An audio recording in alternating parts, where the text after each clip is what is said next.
Welcome back, CanHammer fans. Yours for 40k from the Great White North. And we're here with our read-along of the Grey Knights Codex. My very first army that I bought was Grey Knights, and I must have played them 1 or 2 times at the most, and I've recently just sold them off. But I'm very happy to see that they are getting their Codex and that they might actually be decent to play, because I think their fluff is cool. Kind of the ultra elite demon hunters of the Imperium, and it's good to see that they're actually going to be living up to their name a little bit. How competitive Grey Knights will be interesting to see.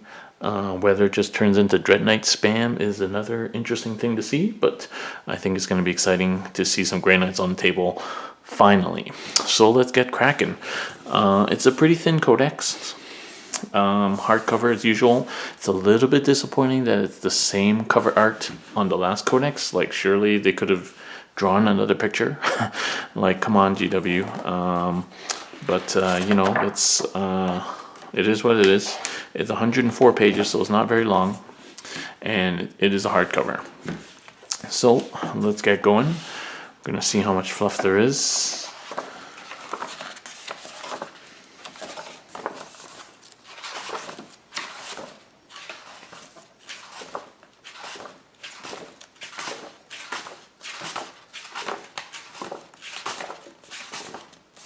Alright, so 62 pages in, out of 100 pages, we're into the rules. So let's get going. So they have They Shall Know No Fear, like all Marines. They have Demon Hunter, so reroll failed wounds in the fight phase against demons. And they have Rites of Banishment. So Rites of Banishment basically means that they have a nerfed smite, except against demons. So they have only 12-inch smite instead of 18-inch, and they only do 1 mortal wound instead of D3, and even if they roll 10 or more on the psychic test. But if it's against a demon, it causes 3 straight mortal wounds instead of D3. So, and then they have Teleport Strike. So this allows any of their units with this rule to deep strike, basically. Which is cool. That's what they used to have anyway, if they were Terminators. I don't think Purifies got gypped yet again by them, but there you go. So their Dreadnoughts lost autocannons as well, just out of interest. Alright, let's compare them up. We don't have many units to go through, so we can spend some time here comparing up Index and the Codex. So Drago is, I think, exactly the same. He was already good, beat stick and very strong. Literally can kill just about anything in the game, and that continues to be the case. So he's still strength 8, -4 AP, 3 straight damage on that sword, doing 5 attacks, which is just crazy. Psycho grenades took a nerf. They don't cause you to have an automatic perils, unfortunately, which would be really cool. It's just a D3 grenade that's, if you hit and your hit roll was a 6+, then you suffer a mortal wound. So it's only strength 2, but it doesn't matter, you just have to hit. And then, I mean, I guess you could do a damage as well if you're strength 2. But yeah, what you're really trying to do is roll D3 and then trying to roll 6s, so not that great. So Draco has the Chapter Master stuff, and we roll damage rolls, and we will all fail hit rolls, and he can deep strike and all that sort of stuff. And of course, he's really hard to kill. He's got 7 wounds, a 2+ armor save, and a 3+ invuln save, so he's pretty hard to kill. Voldus also has not really changed since the Index. Voldus is, you know, the debate is Voldus versus Drago as your warlord, but I don't really think it matters. I think they're both very strong. Voldus only has a 4+ invuln instead of a 2+, and he only gives you reroll hit rolls of 1 instead of all failed hit rolls because he's not a Chapter Master. But he's a very strong psyker, so Drago can do 2 powers. Voldus can do 3, and actually he can take a certain relic, I believe, that allows him to take 4. So And most importantly, he can deny 3 powers as well, which is pretty good. So he's the strongest, probably one of the strongest psychers in the game. He's way stronger than Tigurius. I think he probably is the strongest psyker, certainly on the Imperium, if not the game. And then Grandmasters nowadays allow you to just reroll hit rolls of 1, and they have 4+ involves, and they can also do 2 powers. And they're significantly cheaper, just as your normal HQs. Just to note, the one thing that's really buffed Grey Knights, I feel, is that even the lowliest Grey Knight strike squad can do damage with their force weapons now. So all the normal Nemesis force weapons now, depending on whether it's a sword, halberd, or hammer, their strength may vary. The APs are all high, and they all do multiple damage, because that represents instead of instant death, instead of using force. So very strong. I forgot to mention, of course, that Baldus has that Thunder Hammer, basically, that does not have a -1 to hit. So that is awesome. So in the last edition, he didn't have the low initiative, the initiative 1. Now he has the hammer that doesn't make you -1 to hit, and he hits on 2s. So he's going to be hitting on 2s with a strength 8, -3, 3 damage, hammer, 5 attacks. So he's very strong. Okay, so this is one of the new units. There's no new models, but there was a video that came out that showed you how to make a Grandmaster in a Dread Knight. So this is basically just takes somebody's bare head and put it on a Dread Knight and call it a Grandmaster. But it's basically a Dread Knight, except that it has weapon skill and ballistic skill of 2+. The ballistic skill does degrade with damage though, and it has 5 attacks instead of 4 attacks. Otherwise the same, 6 strength, 6 toughness, 12 wounds, 2+ armor save, and the same weapons. And then, of course, the big advantage of a Grandmaster in your Dread Knight is that it gives you the rerolls, so you can reroll hit rolls of 1, and it can actually do 2 psychic powers and 2 denies instead of just 1. So that is the big advantage of the Grandmaster. We'll see how many points it is at the end versus a normal Dread Knight. Castellan Crow, poor Castellan Crow. So Castellan Crow, I don't believe has changed from the index. He's still so. I love the fluff of Castellan Crow. He was one of the first models I bought, and commissioned him to be painted really well, and he just sucks.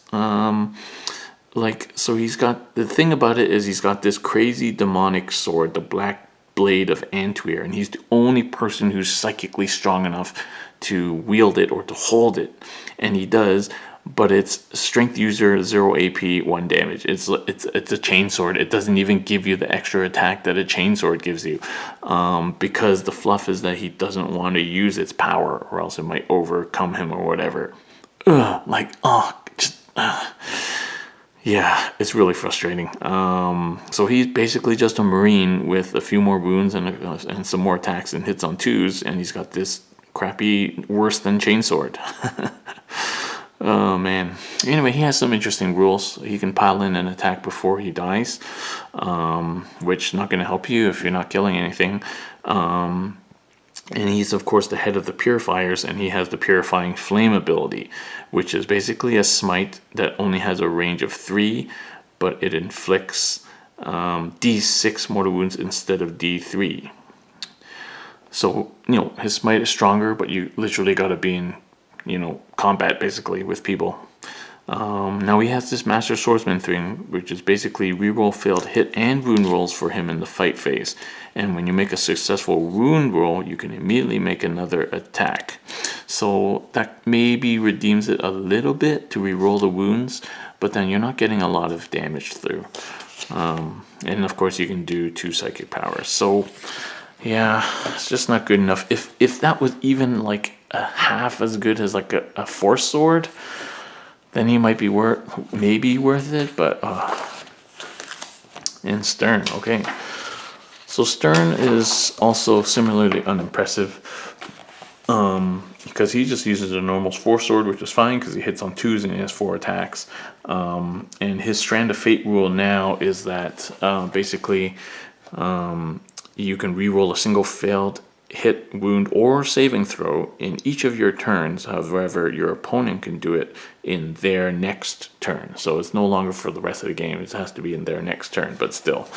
And he can do 2 psychic powers. Now he has the brother captains allow you to double the range of your smite.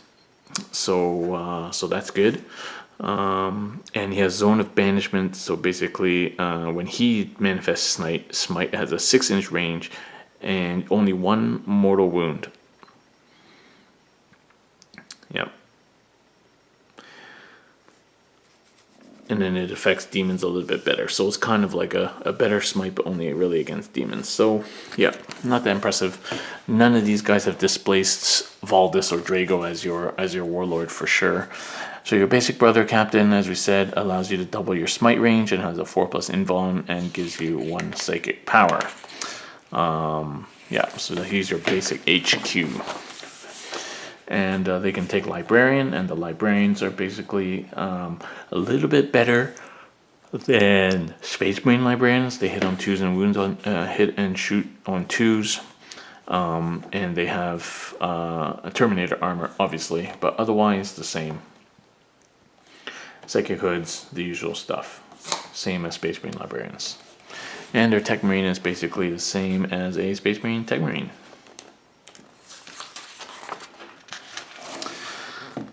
So they can take chaplains, of course, which are Terminator chaplains by definition, and they give all the usual chaplain rules.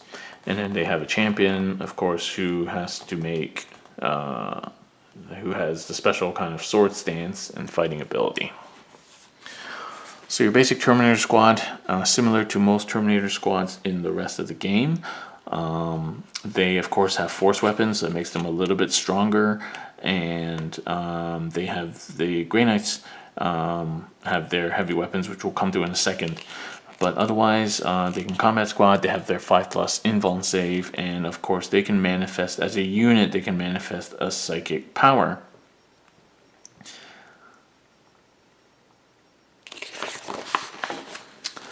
And the strikes. So the strikes are the troops. The Terminators are not troops, I don't think. Oh yes, the Terminators are still troops, as are the strike squads. So these guys will get objectives secured, and they can also manifest a psychic power. Otherwise, they're exactly the same as Marines.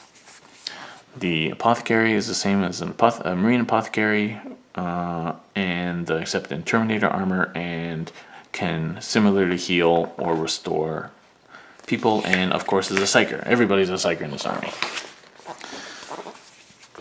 And the Ancient, of course, has the banner. So the Grey Knight's banner gives you +1 leadership as well. You get extra attacks, so similar to a lot of other Ancient banners. And of course, as a psyker. And the Paladins. So Paladins are elite. They are basically 3 wound Terminators with 3 attacks each. And they have the similar kind of weapon stuff, and they don't have any particular special rules, and they can manifest 1 power. So they're actually cheaper power cost than Terminators. Terminators, I think, are 13 power. It'll be interesting to see what their points cost is to Paladins. So yeah, so Terminator squad is 5, and it's for 13 power, and these guys are, these guys are only 3 for 10 power. Okay. Okay, and the Paladin Ancient, or the former banner of the Paladins, the banner there, again, is the same as the Ancient banner, gives you an additional attack. And the Purifiers are elites. They do not have the teleport strike, so again, your Purifiers are going to have to ride in transports of some sort. And they have the same Purifying Flame, which is the stronger, but only 3-inch smite. So the Dreadnought is basically the same as any other Dreadnought, except it's a Psyker. Same with the Venerable Dreadnought, same as any other Dreadnought, except it's a Psyker. And Servitors. Okay, the Interceptors are like their fast attack with the special teleporters. So the teleporters basically They can move across terrain, and it allows them once per battle to make a shunt. Basically, you remove them and you put them 9 inches down anywhere, which is great. And yeah, otherwise they can manifest 1 power, and they're normal Marines in stat-wise. The Purgation Squad is the heavy support, kind of Devastator Squad, and they are pretty much the same as normal Marines, except they don't have Cherubs or anything like that, or the Signum, so not even as good as Devastators, and personally the weapons are not as good. Alright, so the Dread Knight, I think the Dread Knight's very good. I think it's better than a Dreadnought. It's a 2+ save for 1 instead of 3+. It's a little bit weaker, only strength 6, toughness 6, but it's got 12 wounds. It does 4 attacks, which is the same as a Dreadnought, and hits and everything on 3s, but moves a little bit faster, so it's 8-inch movement. Dreadnought 8-inch movement? I think the Dreadnought might be 8-inch movement. Anyway, and then the real joy of the Dread Knight comes in a few things. First of all, the weapons got a lot better. The Psy Cannon maybe is arguably a little bit better because it's now heavy 6, strength 7, -1, 2 damage. The Incinerator is definitely better. It's 12 inches first of all, so that means you can always use it to overwatch. It's not limited by the 8-inch thing. You can also use it to hit people when you come in from teleport strike, so because it's 12 inches. So, and it's 6 -2, 2, so it's like a proper heavy flamer damage. Oh man, it wrecked me in Overwatch. And then the Gatling Silencer is the dark horse, I feel. It's got 24-inch range, heavy 12, so a lot of shots, only strength 4, and no AP, but D3 damage. So any wounds that sneak through there on a heavy 12 is going to do D3 damage, and I think that's really what makes it okay in this edition. And you're going to see some ways of making the Gatling Silencer a lot better in the back of this book that we've already had leaked.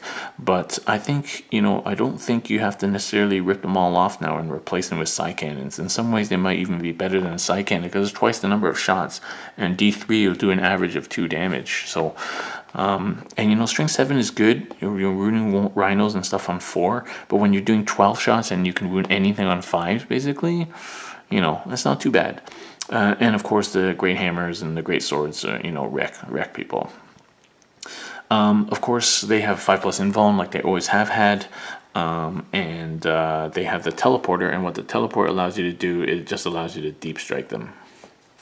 So it doesn't allow them to start on so it's not the same as the strike squad. It doesn't allow you to start on and then teleport. It's a deep strike basically.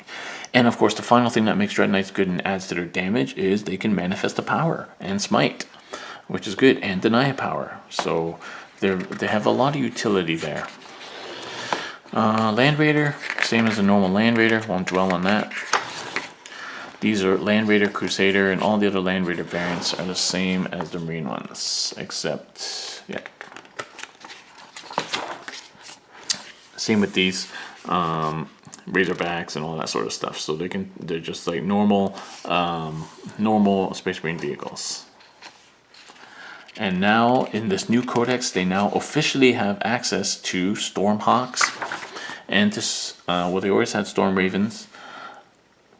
And same as the Marine stuff, and Storm Talons. So this is the first time they actually get to use these officially as Grey Knights models. So a lot of people just painted them up that way anyway. Okay, so that's it. That's all the models basically. Let's go look at the points before we cover some of their traits. I just like to compare the points at this stage.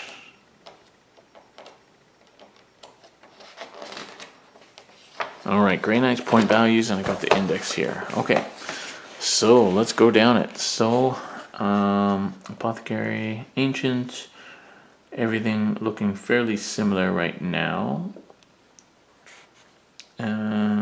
So the Chaplain is a new addition. They didn't have a Chaplain in the index, so they have a Chaplain now in Terminator, which is 144.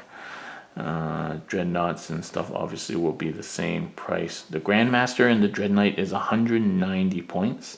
A normal Dread Knight is 130, so you're paying 60 extra points for the 2+ weapon skill, 2+ ballistic skill, the extra psychic powers, and the extra attack.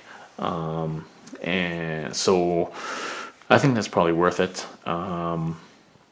Yeah, so 190 points for the Grandmaster and the Dread Knight. Interceptor Squad, Dread Knight 130, Nemesis Dread Knight, yep. Paladin, Ancient, Paladin Squad, Purgation Squad. Okay, so nothing really much has changed in terms of points for the Grey Knights. Everything is fairly similar. Their Tech Marine is still 91 points. It hasn't gone down to 45 like everyone else's Tech Marine. So that's a little bit of a jip for them. Otherwise, everything is pretty much the same. Yeah, your Purgation Squad is 19 points compared to a Devastator, which is 13 points. That is just too much. The characters are the same. Valdis and Drago are the same price, so Valdis is 190, Drago's 240. Weapon costs, let's see, Gatling Silencer is the same, Heavy Incinerator 40. Yeah, I don't think any of these have changed.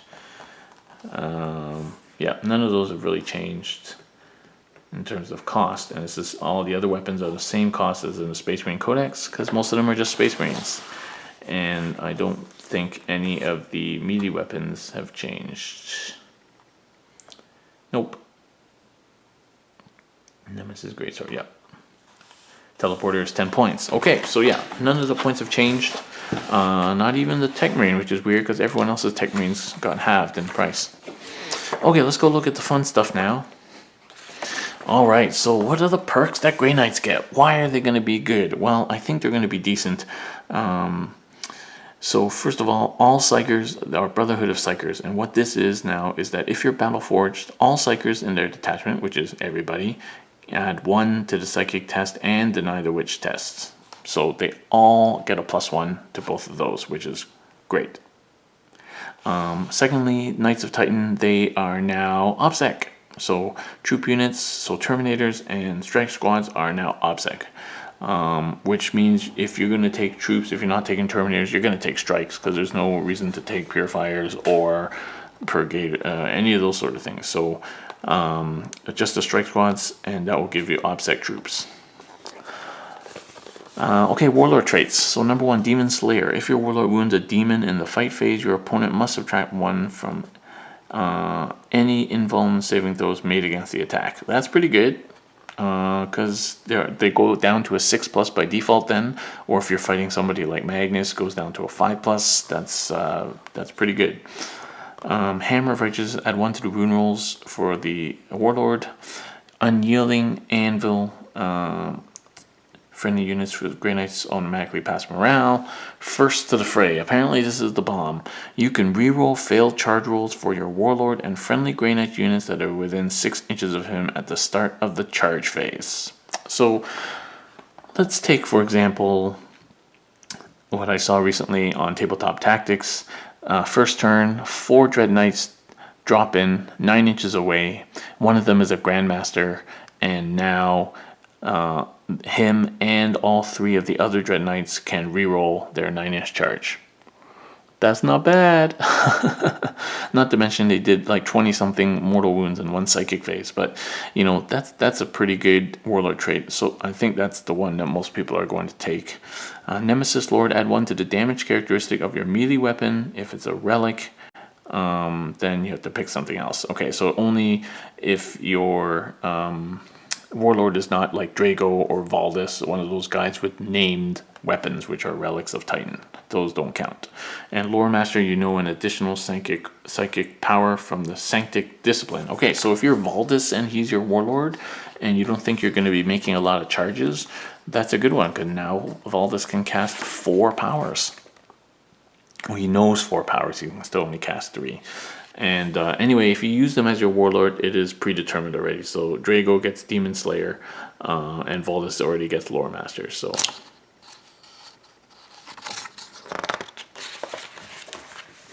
alright, let's have a quick look at the stratagems. They too get only 2 pages of stratagems. So let's see. Tactical flexibility. It allows you to combat squads, so it's the same as the Marine one. True Silver Armor is a 5+ Funeral Pain. Only in death does duty end for 1 CP. You get to shoot or fight again. That's decent. Honors the chapter. You can immediately fight a second time at the end of the fight phase for 3 CP. So that's same as the sort of World Eaters one. That's pretty good. Especially you put that on a Grandmaster in a Dread Knight suit. Oh, that's doing a lot of work. Wisdom of the Ancients. Reroll hit rolls. Teleportarium. Use this strategy during deployment. You can set up friendly Grey Knights infantry or Dreadnought in a teleport chamber instead of on the battlefield. And yeah, so this is the Raven Guard stratagem for Grey Knights. Pretty sweet. Mental focus. Use this stratagem in your psychic phase. You can cast additional power. So a lot of these are same as the Space Marine ones. Teleportation boost. It allows you to use the Interceptor teleport again. Decent. Channeling, same as the Space Marine one. Roll extra dice. Aegis. And immediately attempt to deny witch, same as the Iron Warriors one. Heed the Prognosticars. Add 1 to invul saves.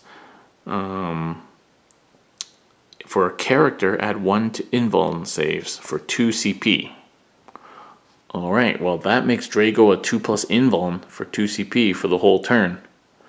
That's pretty sweet. Yeah, that makes him crazy hard to kill. Armory of Titan. Use this stratagem.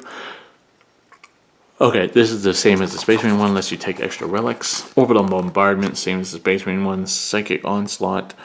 So the strength and armor penetration, it goes up by 1. This is a great command point, 2 command points to use that would make your silencer strength 5, AP 1, D3 damage, heavy 12, which is awesome. It turns your Gatling silencer into a twin assault cannon, basically, for 2 CP, so you better take a lot of command points. Cybolt ammo. Cybolt ammo increases the strength and armor penetration of bolters and hurricane bolters bolt weapons by 1. So that turns a heavy bolter into strength 6 AP 2, which is pretty sweet. And storm bolters are rapid 2. 4 shots when people deep strike in. You turn those into strength 5 AP 1 damage weapons, like heavy bolters basically. That's pretty good. Finest hour. Double the range of aura abilities. Decent. Okay. Now we're into relics, and same as everybody else, the relic can characters only, 1 of each only, and you cannot give them to named characters like Drago, who already have a relic of Titan, and sometimes replaces something that you have to pay for. So Fira Demos is a extra strong rapid fire 3 storm bolter. Which becomes a heavy bolter basically. Destroyer of Crystallix replaces a demon hammer and becomes 4 damage. Wow, okay. It becomes a 4 damage thunder hammer. Banner of Refining Flame. The Paladin Ancient or the Brotherhood Ancient only. It is a sacred banner.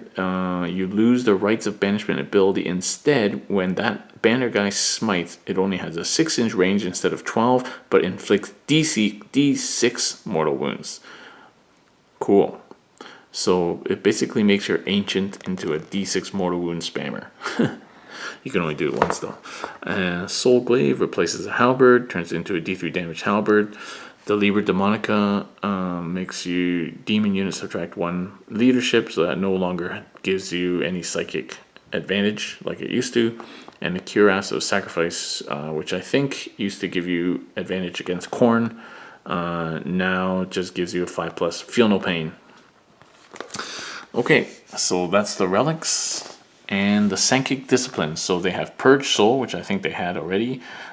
Basically compare leadership values with a dice roll, and you do number of mortal wounds equal to the difference, which is always good, especially if you're fighting something with very poor leadership.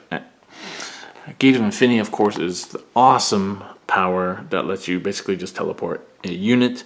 Any unit, doesn't specify vehicle or infantry or anything. Any unit within 12 inches of the Psyker can be teleported to 9 inches from somebody else, which is awesome. And you can do every single freaking unit in this army could cast it. It could be the world's most mobile army.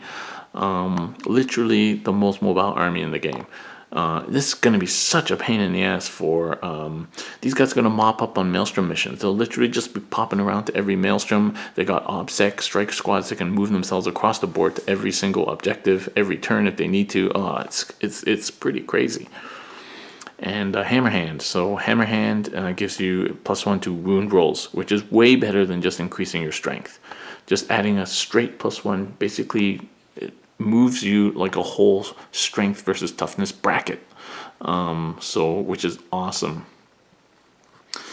Sanctuary gives you a 5+ invuln or adds 1 to your invuln save. So just like before, so you could have your Dread Knights casting Sanctuary on themselves just like before, give them a 4+ invuln, which is strong, and Astral Aim.